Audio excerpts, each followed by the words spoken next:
Hello, ladies and gentlemen, hopefully, not your aliens. We are Adventuresome Reviews. Today, reviewing a most heinous book of quantum exploration and shenanigans. Much shenanigans. Do not just parrot what I say. Improvise. Implement. Improvisation is too hard. I think I'd rather just parrot you and maybe go like, exclamation point. There we go. Give me a moment. We are experiencing technical difficulties. Oh, that'll go enough. It's the Thundercats. Anyway, synopsis. Raid, book, rod, little, hidden planet, shoo.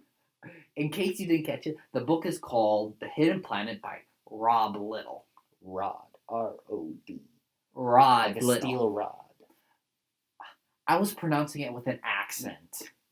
My D's sound like B's and my B's sound like D's. It's a Rod you revolutionary. build your boat with? It's made out of steel.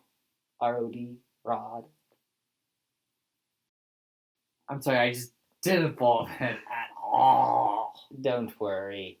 I won't. I'm pretty sure it was nonsense. A crew of 3, Sam, Bohai, and Teak, cruise into deep space on the starship Pryhawk to find new resources for Earth when they are snared by a planet that shifts through time and space. A failed escape plunges them into an intergalactic war, trapped between a xenophobic world hell-bent on preventing anyone from leaving and a fleet of enemy ships pulled from the past. The Pryhawk's crew must unravel the secrets of this cruel planet to stay alive. And the planet's deadliest secret has the power to alter the universe. Sam's DNA gives him the sparking ability of Neptune. Bohai can communicate with creatures. Teak is a spider with deadly venom. Although that's actually a pretty good synopsis. Like, conflict, characters, and story. Very short. I like the addition of the spider. I do like the addition of the spider. The spider is the most badass character of the book. He saves their asses left, right, and center. It's like not even a joke. And somebody tries to assassinate the spider, and the spider's like, nah, I don't die. I'm too strong. The spider's literally a badass. And it's awesome. Like, how many times do you have a spider as a sidekick? It's an unusual trait. It was really cool throughout the entire book. Yeah. Another element I really liked about the book was just the relationship between Sam and Bohai. They were fun, goofy, a little bit anything goes, and they knew each other really well, and they did jokes, and they just worked really well together. Yeah. I had a little bit...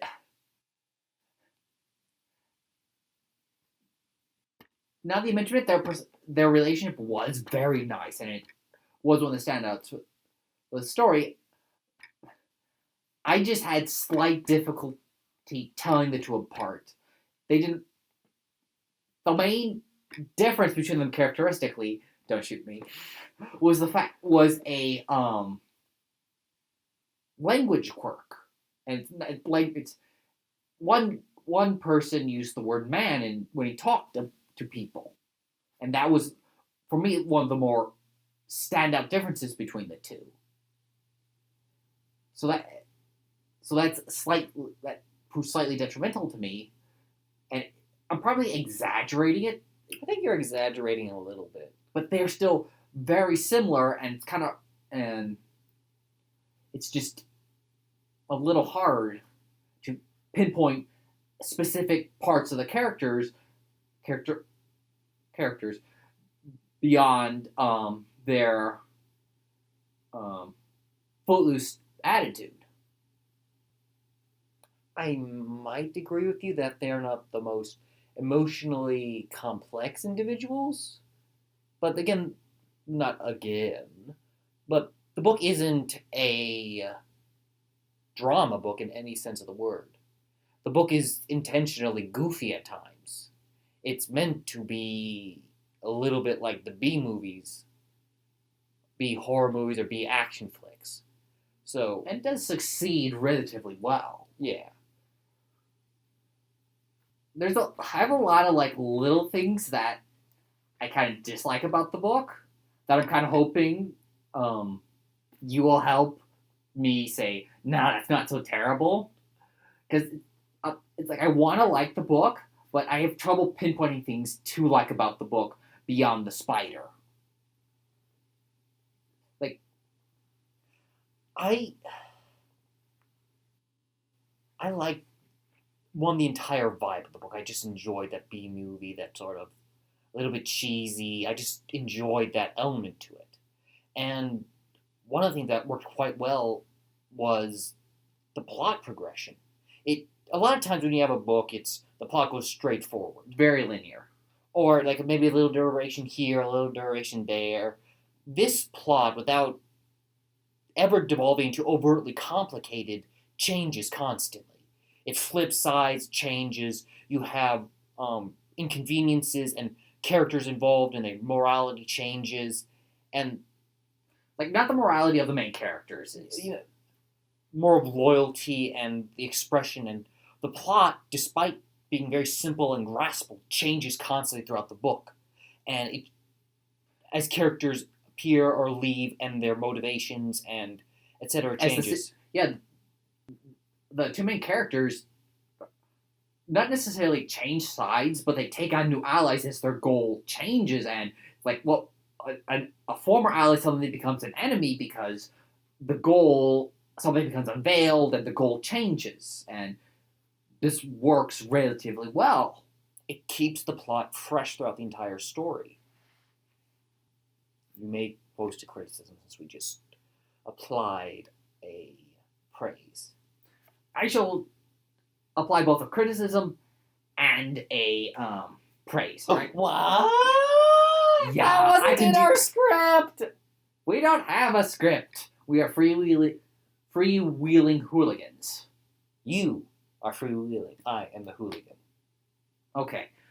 You can be You are whatever you... freewheeling off the road and into dangerous territory. That's where the adventure is. Anywho's, I found the prose competent, but the competent to good. The writing suffered slightly in places, and I found a lot of the dialogue wonky.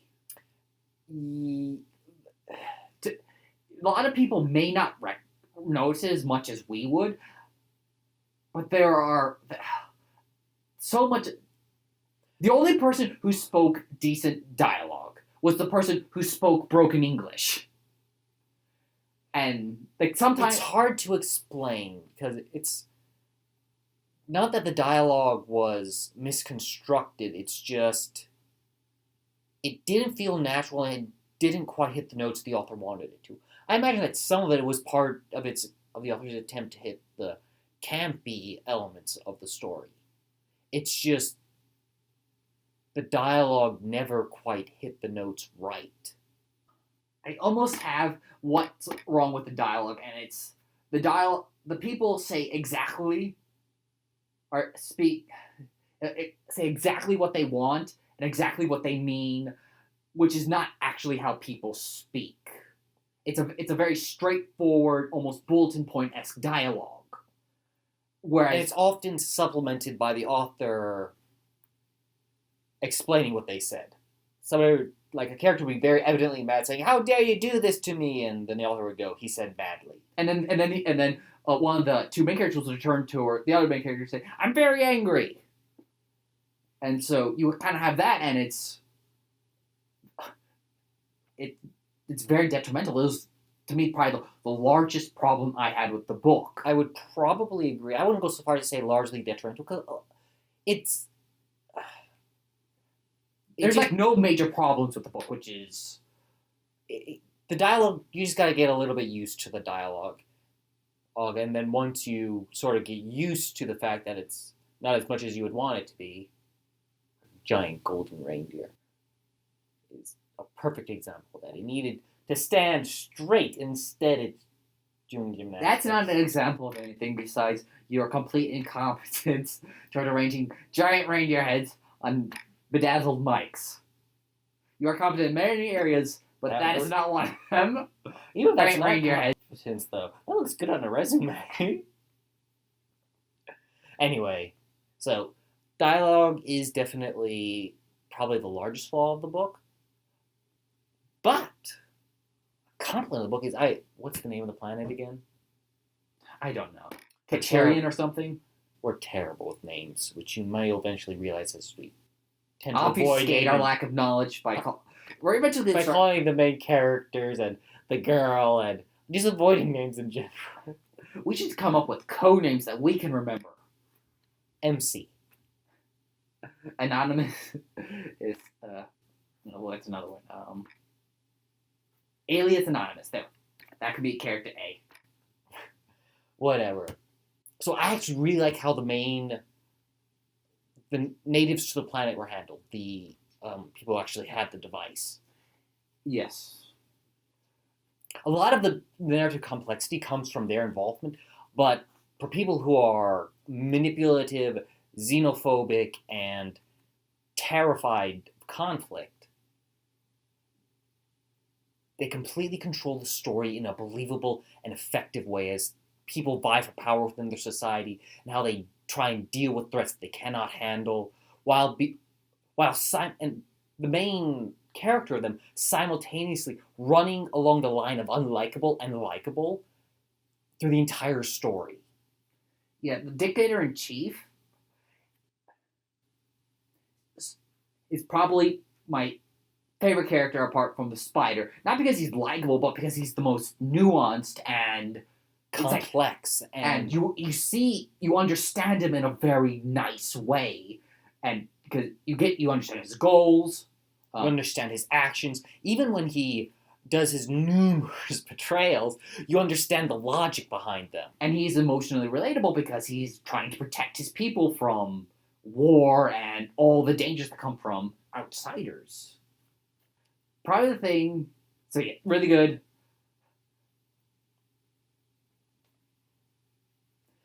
Back to something I did. It's less something that doesn't agree with the story, more something that I just found rubbed me wrong, is the powers of the two characters. This is a sci-fi story, and the two main characters just have magical abilities that nobody else has, and it's not necessarily given to them in a very sci-fi way. One has the ability to speak to animals, which is a very medieval druid type ability, elvish fantasy. While the other one can shoot lightning out of his hand, which is like such hyper wizardry. The Neptune, I understand the animal speak one. That one's completely makes no sense, and it's not explained. It's just this is what happens. He can deal with it. He explained why the Neptune person has that ability. Yes, and so I was actually liked that. Not that he explained, but the incorporation of the ability. Yeah, because he has the ability. What it is that his species has the ability to generate heat within their body because they live on a frigid planet. That's cool because that's very sci-fi. Living on a different environment, their ability and they have adapted to the environment to heat themselves. And I don't know exactly why, but he has the ability to expel that heat as lightning. And it's the lightning that I have the most problems because I was going to give the character from Neptune a pass because the author took the time to give sci-fi the power into place, right? So I was going to give that a pass, but lightning is just such a wizardly fantasy ability. I don't actually... But he does not generate lightning. Lightning is energy and electricity. I maybe agree with you if he's actually summoning a lightning bolt from the sky, but most of the time he's just shocking people. I know... Yeah. But it's also it's also one of the things where the characters make frequent and competent use of their abilities. One of the really early stories you hear about from the character who controls animals is that he utilizes an army of spiders back in his home world, which is that's a pretty boss thing to do. I think that gets referenced once or twice, and it's really nice. That is something that occurred to me in reading, but that I actually forgot about. Just the actual competent use of abilities. Because these abilities, they're useful, but they're not, I am God. They don't eradicate walls. They don't blow people up. The lightning can shock maybe one or two people. And after It's pretty much a... It's a tool, not a power, and I really like that mechanic because it forced them to interact with the world instead of just destroying it. Yes. That is another point of the book that gets oftentimes underutilized in fantasy books, is that the characters are forced to interact with their environment via the politicking and the world, and their lack of power, but combined with their competence, allows them to navigate the world while interacting with it, instead of just plowing through it. Yes. There is a bit of a we're delving into spoiler territory, but I'm going to go very carefully here, right? Yes, get your gun ready because this is going to shoot me if I go too far. There's a character who comes from the shadows as a threat to power, as a powerful threat and political mastermind. This was not built into the story very well. The character, I did not find that believable. You're talking about the final person who ends up on all the tops and whatever? Yes. I do admit it came a little bit out of the blue. No, it didn't work for me because they set this character up as one thing, and they set that character up as very well, as a bit of an airhead, and you actually get into the character's mind. You actually briefly look through the character's eyes. And this is what kind of damns the eventual revelation, is because you don't get any... This is where you would... It's not foreshadowed. You don't necessarily need to foreshadow something to reveal it at the end, because sure, that helps, but that's not necessarily what breaks revelation, because something coming completely out of the blue can completely out of the blue and still work. This character was portrayed as one type of personality, and you even looked through the character's eyes, and this character and personality was doubled down on while you were looking through the character's eyes. And so this is what hurt the revelation for me. Speaking of ending those, I really liked the ending for the book. Yes. That was a great ending. Like, the book up to then was good, but then it sticks the landing like anything. It got me fired for the sequel. Yeah, I was moderate on the book throughout the entire book because I'm looking at it a little nicer now, but I was very moderate throughout much of the book. The ending though was fantastic. What happened? I think we can spoil the ending because it's like not really spoiling. What happens is the ending is not relevant to their need to read the book. But the ending, if we say the ending's really good and we explain why, they might read the book, and which will allow them to read the ending and might turn them on to the second book. No, I think our excitement over the ending is sufficient advertisement. Don't you? I need to give you the next episode so you can point at me threateningly. Here. Yeah, I'm good. You're so mean to me. He stole the gun from me. You are witnesses. And I committed a murder. Unfortunately, he's not dead, so I don't think you'll be able to make it stick.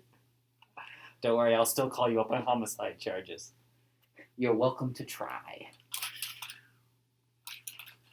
Anything else to say about the book? No, I think I pretty much covered everything. Yeah. So, sci-fi, adventure, battle, conflict, intrigue. On a hidden planet that travels through space and time. Like a hula. Oh, yeah. The hidden planet, the fact that the planet travels through space and time was a fairly major, Yeah, there is one point of the book where I found the logic a little bit shaky. Nah, I was actually going to go the other way. Okay, so the hidden planet, the planet travels through space and time. And the story actually made use of this repeatedly. Yes. It's not just a single gimmick. The planet travels through space and time and then it's forgotten about or becomes a kind of gold hunt down. No, the planet shifted constantly and this defines the story. And so that was really cool. There's just one of the ships is a little bit squirrely. So they leave the planet at one time because there's trapped and they have to leave the planet. It says so in the synopsis. and then they come back down to the planet. You have to remember that this planet Okay. can shift time and space. So they wanted to get rid of these guys, leave them to die in a hostile environment, and then disappear. All the planet did was shift forward 15 years or whatever. So they leave the planet, and the planet wants to, well, I never want to see those guys again, so we're going to just fast forward 15 years. Or something. It's not quite that, because the planet shifts time, but the time on the planet doesn't change. So it sends them to a different time period and then doesn't move. So they return to the planet, and it's a few years in the future. I'm like, great job, that's really gonna show come. I'm not entirely sure that properly explains it, but there's time shenanigans going on that don't really connect very well. Yeah, crossed wires, explosions, prey hawks. Yeah, I know there's such things.